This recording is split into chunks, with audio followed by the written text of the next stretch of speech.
कहिए कैसे हैं आप। जब रिश्तों में केयर होती है तो रिश्ते बनते हैं मजबूत। वहीं जब रिश्तों में चीटिंग आ जाती है ना, तब रिश्तों में आ जाती है दूरियां।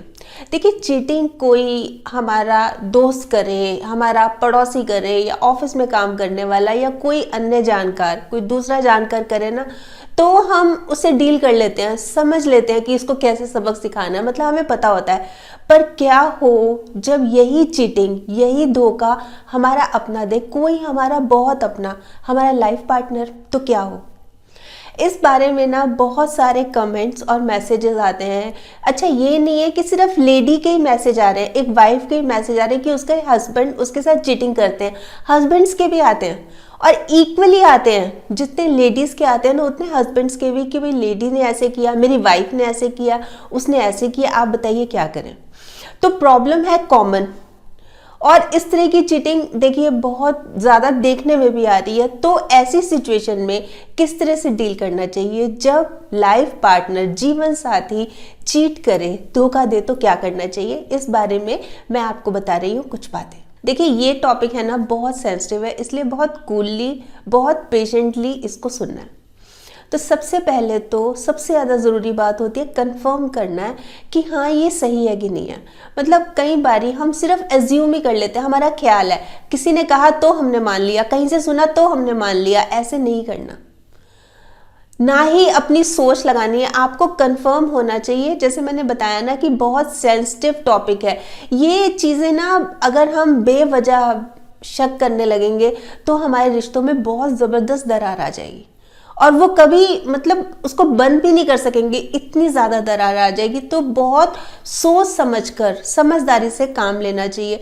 देखिए, कई बार शक, खाली शक या फियर्स होते हैं अलग अलग तरह के, ये भी रिश्तों में दूरियां पैदा कर देते हैं। इसलिए अगर हम कर रहे हैं, शक कर रहे हैं, तो हमें ना मतलब पूरे पहलुओं पर पूरा अच्छी तरह ध्यान होना चाहिए, हमें देखना चाहिए, तब जाके हमें ये लगना चाहिए कि हाँ हम कंफर्म हैं। अच्छा, जैसे शक और जो फियर्स होते हैं जिसकी मैं बात कर रही हूँ, इस बारे में मैं ज़्यादा डिटेल में नहीं बताऊंगी, क्योंकि इस बारे में वीडियो बनाई हुई है, उसका लिंक मैं नीचे दे रही हूँ, वो भी आप ज़रूर देखिएगा। तो कहने का मतलब ये है कि हमें ना कंफर्म होना चाहिए, हाँ जो हम सोच रहे हैं वो बिल्कुल ठीक है। जैसे कि एक हस्बैंड है, वो अपनी जैसे वाइफ को फ़ोन करता है, वाइफ ऑफिस में है, तो हमेशा ही वो अपने एक कुलीग के साथ बैठी रहती है, हमेशा ही, जैसे कभी कैंटीन में भी है तो भी उसके साथ, मतलब हमेशा ही साथ रहते हैं। तो हस्बैंड को शक हो रहा है कि क्या बात है, मतलब उनको लग रहा है कि ये मेरे को चीट कर रही है, ये कुछ इनकी आपस में बात है।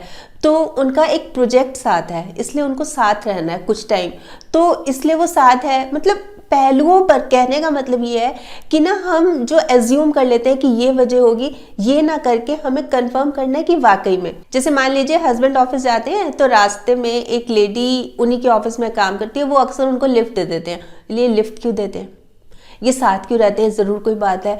तो इस तरह की बातों से निकल जाइए बाहर। मतलब ये बहुत ज़्यादा एक तरह से इनमेच्योर बातें हैं, इसलिए हम कोई भी कदम उठा रहे हैं सबसे पहले कंफर्म होना चाहिए, हाँ ये तो बात है। फिर बात आती है कि प्रैक्टिकली सोचना है। प्रैक्टिकली क्या सोचना है, इस एंगल से सोचना है कि हमने बात किस तरह से करनी है। जैसे कि एक वाइफ है, वो ये सोच रही है कि हाँ कंफर्म तो है कि हस्बैंड चीटिंग कर रहे हैं, उसके साथ धोखा दे रहे हैं, कंफर्म है, पर बात किस तरह से करनी है, क्या दो टूक बात करनी है कि बस अब हमारा रिश्ता खत्म, अब मैं तुम्हारे साथ नहीं रह सकती, मैं जा रही हूँ। या फिर वो लेडी ये सोचे कि अगर मैं लड़ाई झगड़ा करती भी हूँ तो मैं जाऊँगी कहाँ, कहाँ जाके रहूँगी। मतलब ना मैं जॉब भी करती हूँ, मैं नौकरी भी नहीं करती हूँ कि चलो कहीं पे अलग रह ली, अपने पैरों पे खड़ी हो गई, ये भी नहीं है, मैं जाऊँगी कहाँ। तो ये चीज़ को प्रैक्टिकली सोचना है कि जब हमने बात करनी है तो किस तरह से करनी है। मतलब हमने आराम से मामला जो है, जो हमारा मैटर है, उसको रिजॉल्व करने की कोशिश करनी है, या हमने झगड़ा करना है, ये हमें खुद सोचना है। अच्छा, जब इस तरह की बात चल रही हो तो हम किसी से सलाह भी ले सकते हैं। कोई हमारे फैमिली में कोई सीनियर है, कोई समझदार है, या हमारा कोई फ्रेंड सर्कल है, वो एक दूसरे को अच्छी तरह जानते हैं, समझते हैं, तो उनसे राय ले लेनी चाहिए कि भाई क्या करना है। पर एक चीज़ का और ध्यान रखना है कि सबको नहीं बताते फिरना। बहुत बार क्या होता है, स्पेशली मैं अगर लेडीज़ की बात करूँ तो ना, दूसरों को जैसे इमोशनली कि देखो मेरे हस्बैंड तो ऐसे हो गए, ये ऐसे हो गए, तो वो सोचती हैं कि मेरे को हमदर्दी मिल जाएगी कि हाय देखो बेचारी, इसके हस्बैंड ने ये किया, धोखा दिया, ऐसा कुछ नहीं होता, लोग मजाक उड़ाते हैं। आप इस चीज़ को समझिए, ऐसे सबको जाके बताने की बात है ही नहीं है। इस बात को जब तक कंफर्म ना हो अपने अंदर रखिए, और अगर शेयर करने की जरूरत पड़ती भी है तो बहुत अपना कोई खास है उससे करना है। कुछ लोगों की मेमोरी ना बहुत शार्प होती है, भूलते ही नहीं है। मतलब आपका झगड़ा हुआ, आपका सुलट भी गया, मतलब हो गया, ठीक हो गया, रिजॉल्व हो गया इशू, पर वो लोग नहीं भूलते। उनको याद रहता है कि अच्छा तुम्हारा तो झगड़ा हुआ था ना, क्या हुआ था, तब तो वो चला गया था ना छोड़ के, या वो छोड़ के चली गई थी ना। इस तरह की बातें वो याद रखते हैं और बार बार दोहराते भी हैं। उससे क्या होता है, फिर दुख होता है ना। इसलिए कोई जरूरत नहीं है, और किसी की सलाह पे भी चलने की जरूरत नहीं है। किसी ने कहा, मान लीजिए एक लेडी ने अपनी प्रॉब्लम शेयर की अपनी फ्रेंड से, वो कह रही है मेरे हिसाब से तेरे को छोड़ देना चाहिए, और वाइफ क्या कह रही है, हाँ हाँ छोड़ देती हूँ। ये क्या मतलब हुआ?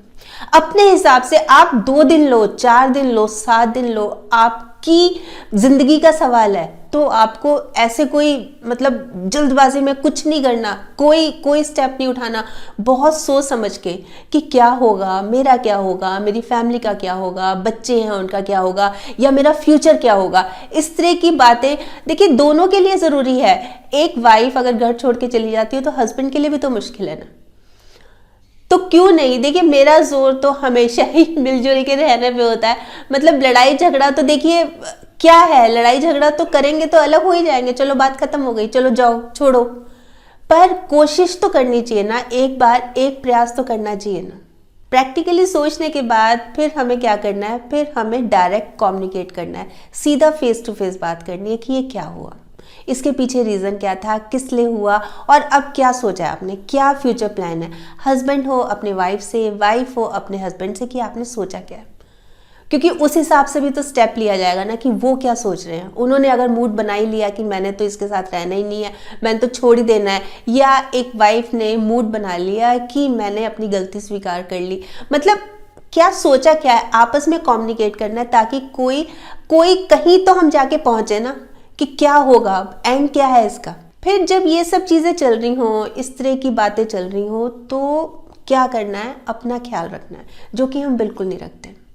चाहे हस्बैंड हो चाहे वाइफ हो, अपना ख्याल रखना बहुत ज़रूरी है। देखिए अक्सर ऐसा ही होता है, जब इस तरह की बात हुई घर में, तो जैसे वाइफ है तो खाना पीना छोड़ देगी, रोने लग जाएगी, आंखों के नीचे काले गड्ढे हो जाएंगे, मतलब टेंशन में रहने लग जाएगी, डीमोटिवेट हो जाएगी, खुद को कोसने लगेगी, खुद को ब्लेम देने लगेगी।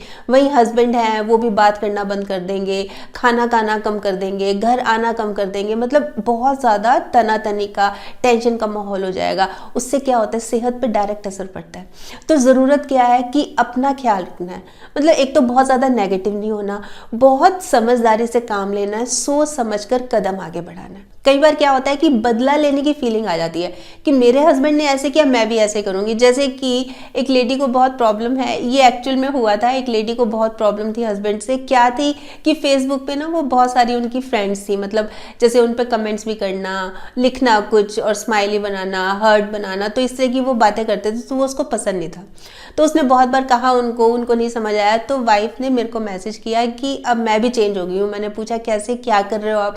तो कहते हैं अब मैं भी ना खूब सारे जो मेरे मेल फ्रेंड्स हैं, मैं उनको रिक्वेस्ट भेजती हूँ और मैं उनके ऊपर भी कमेंट करती हूँ और हार्ट बनाती हूँ। अब ठीक है, जो वो कर रहे हैं ऐसा मैं भी ऐसे कर रही हूँ। तो क्या ये हल है? क्या उसने सही किया? ये हल सही निकाल लिया कि हस्बैंड ऐसे करे तो मैं भी ऐसे करूंगी। तो ये जो बदला लेने वाली फीलिंग है ना कि उन्होंने ऐसे किया तो मैं भी ऐसे करूंगी, मतलब कोई भी एग्जाम्पल तो मैं, क्योंकि ये आया था कमेंट इसलिए मैं दे रही हूँ, पर ये नहीं होना चाहिए। फिर एक जेलस, जैसे हस्बैंड की कोई फ्रेंड है, उससे वाइफ को इतनी ज़बरदस्त जेलस है, उससे अपनी तबीयत ही खराब कर रही है, मतलब बहुत ज़बरदस्त भयंकर रूप से टेंशन हो रही है कि उसकी शक्ल नहीं देखना चाहती। ऐसे ही हस्बैंड के साथ है कि हस्बैंड जो वाइफ के साथ एक कुली काम करता है, हस्बैंड उसकी शक्ल नहीं देखना चाहता, मतलब बहुत बहुत नेगेटिव फीलिंग आती है। तो इसका हल क्या है? इसका हल यही है कि हमें आराम से बैठ के बात करनी है। इस तरह से अपनी सेहत खराब करके तो हम कुछ नहीं कर सकते, कुछ भी नहीं कर सकते। फिर एक बात और भी है कि जब इस तरह की बात चल रही हो, इस तरह की टेंशन चल रही हो, तनाव हो घर में बहुत ज़्यादा, तो बच्चों के साथ, बच्चों के सामने ये बात नहीं करनी चाहिए। उनका जो मन है ना बहुत सॉफ्ट होता है। देखिए अगर बड़े हैं, कॉलेज जाते हैं, समझदार हैं, उनको पता है कि क्या चीज़ हो रही है, किस तरह से हो रही है, तो हम उनके साथ डिस्कस कर सकते हैं कि ऐसी ऐसी प्रॉब्लम है। पर अगर वो छोटे हैं तो बहुत बहुत कोमल मन होता है उनका, और वो कहीं भी कुछ भी बोल देते हैं, मतलब उनको समझ नहीं होती ना। जैसे घर में टेंशन है तो अपने फ्रेंड को बता दिया है कि ऐसे पापा मम्मी की ये बात चल रही है, इस बात पे लड़ाई हो रही है। तो बच्चों के सामने अवॉइड करना चाहिए और अपनी बाउंड्री सेट कर लेनी चाहिए कि मैंने अपने हस्बैंड से या मैंने अपनी वाइफ से किस हद तक कितनी बात करनी है। जैसे पता लग गया और घर में टेंशन है तो हस्बैंड जो हैं वो, जैसे होता है ना कि थोड़ी सी नाराज़गी के लिए खाना नहीं खाऊंगा मैं, 2 दिन से खाना नहीं खा रहे, बाहर ही खा के आ रहे हैं, या लेट आते हैं ऑफिस से, ऐसे वाइफ है कि जैसे वो बात ही नहीं कर रही। मतलब अलग अलग तरीके होते हैं ना। हम ये शो करेंगे ना कि नहीं हमें तो कोई फर्क नहीं पड़ता, तो उधर से फिर वो लगेगा कि इसको तो कोई फर्क नहीं पड़ता, तो हम जो कर रहे हैं ठीक ही कर रहे हैं, कोई इसको तो फर्क पड़ नहीं रहा। तो कहीं ना कहीं अपनी नाराजगी तो थोड़ी बहुत दिखानी चाहिए ना, बनती है नाराजगी दिखानी। देखिए कोशिश तो हमेशा यही रहनी चाहिए कि मिलजुल के रहें। अगर कहीं गलती हो गई तो चलो सॉरी बोल दिया, हाँ आगे से नहीं करेंगे, और मामला रिजॉल्व करने की कोशिश करनी चाहिए। पर बार बार अगर वही बात हो फिर सीरियसली सोचना चाहिए। और वैसे ना हस्बैंड वाइफ की रिलेशनशिप पर बहुत सारी वीडियोस बनाई हैं, मैं एक एक के नाम बताऊंगी वो भी पॉसिबल नहीं होगा, इसलिए मैं पूरी की पूरी प्लेलिस्ट का ही लिंक नीचे दे रही हूँ, वो भी आप ज़रूर देखिएगा, ज़रूर हेल्पफुल होगी। और वैसे ना परखो तो अपना कोई नहीं और समझो तो पराया कोई नहीं। हम ना एक्चुअली क्या करते हैं कि समझते कम है, समझाते जाता है, इसलिए सुलझते कम है, उलझते ज़्यादा है। वैसे आप बताइएगा आप क्या सोचते हैं इस बारे में कि अगर इस तरह की सिचुएशन आए तो क्या करना चाहिए, किस तरह से डील करना चाहिए जब जीवन साथी ही धोखा दे। आपके कमेंट्स का मुझे इंतजार रहेगा। तो कल फिर मिलूंगी, तब तक स्माइल भी रखिए और पॉजिटिव रहिए और पॉजिटिव सोचिए। और हाँ, अगर आपने मेरा ये YouTube वाला चैनल सब्सक्राइब कर लिया तो आपका बहुत बहुत और बहुत सारा धन्यवाद। नहीं किया तो प्लीज़ कर लीजिएगा, और सब्सक्राइब करने के साथ साथ ना इसमें जो एक बेल का बटन है ये भी दबा दीजिएगा, ताकि जब भी जैसे मैं कोई वीडियो अपलोड करती हूँ आपके पास नोटिफिकेशन या मैसेज आ जाए। और अगर आपको लगता है कि ये वीडियो किसी और के काम आ सकती है तो प्लीज़ आप इसको शेयर भी ज़रूर कर लीजिएगा। ठीक, बाय।